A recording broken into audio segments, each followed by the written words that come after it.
I'm Brian. I'm the British High Commissioner to Fiji, and I'm also responsible High Commissioner to Kiribati, Tuvalu, Micronesia and the Marshall Islands, but I live in Fiji. So I've been in Suva for just over a year.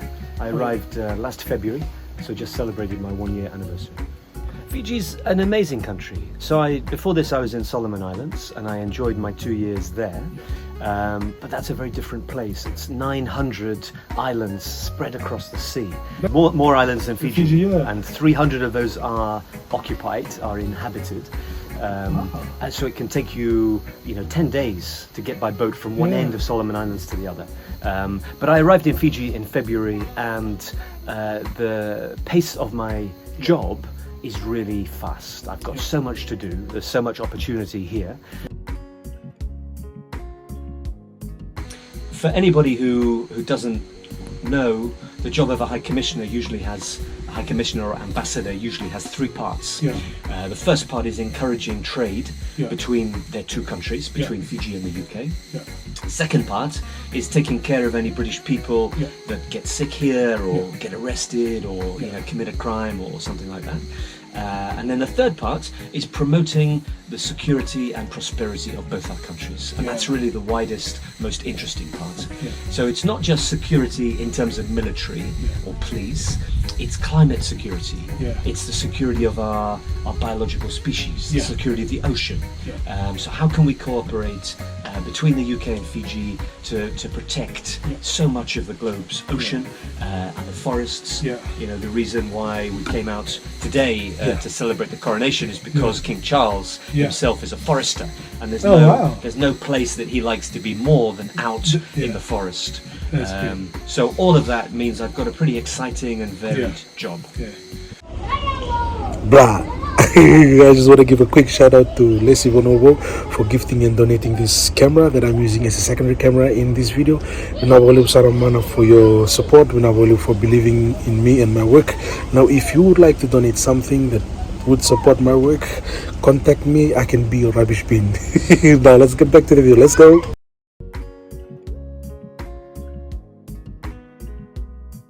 So from a government perspective, Fiji was one of the first in the world to put its climate commitments into law, which is a really solid commitment, and that shows the high level ideas that then need to filter down into how people act on a daily basis.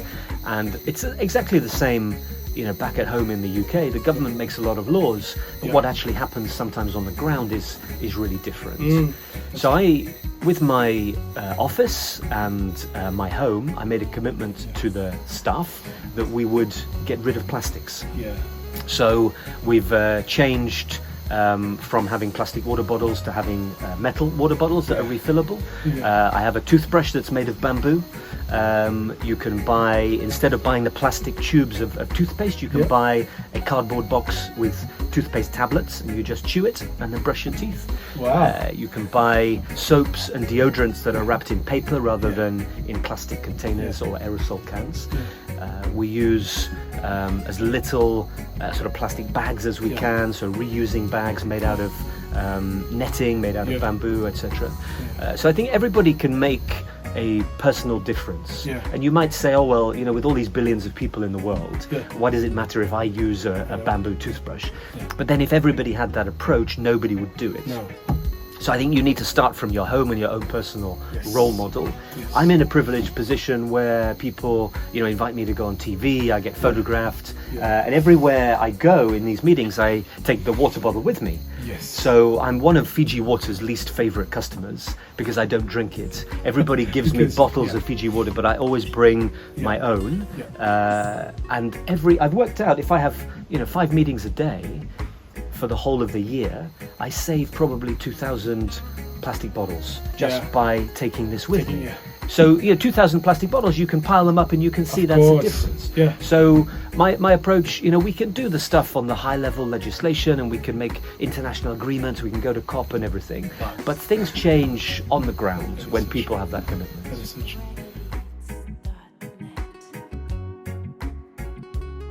What I wanted to get happening, and I think this is quite simple, is to get some of these local companies Yeah. to look at making the alternatives Yeah. here in Fiji. Yeah. So toothpaste, it's very simple. It's some chalk, Yeah. it's some mint oil, Yeah. and then one or two things like bicarbonate of soda that Yeah. actually make your teeth a little bit whiter. Yeah. Doesn't need anything else. Yeah. So if you find somebody who's got a simple factory who makes makes cosmetics or makes sweets or confectionery, they could easily make these tablets, and that means they are cheaper here. Because you can sell them, they're made here. You don't have to pay the shipping Yeah, for the that's- Colgate tubes and everything. Yeah, And my it's- mind is like going everywhere because I can always start that like in the village and supply Yeah. because I want to start something in the village and we can do that. Like it's straightforward. it's straightforward. Wow. But also, so I learned from the guy who comes and does the plants in my garden Yeah. that actually there are 3 different plants that traditionally Fijians have used for tooth cleaning. Yeah, that's true. And That's true. those sticks are there. Yeah. There's the neem tree, Yeah. which the Indians use, Yeah. and they chew that. Yeah. And this is indigenous knowledge, which our ancestors they knew it Yeah, was good. yeah. They didn't know the chemicals and the formulas why, No. but it worked. It worked. That is so true. Yeah. So it's a bit of back to the future. yeah. Let's look at what is there in nature. Yeah, And that's- then look at how we can supplement it with some modern Yeah. things. Yeah. But we don't need plastic tubes of things No. full of chemicals. That's my That is so point. true.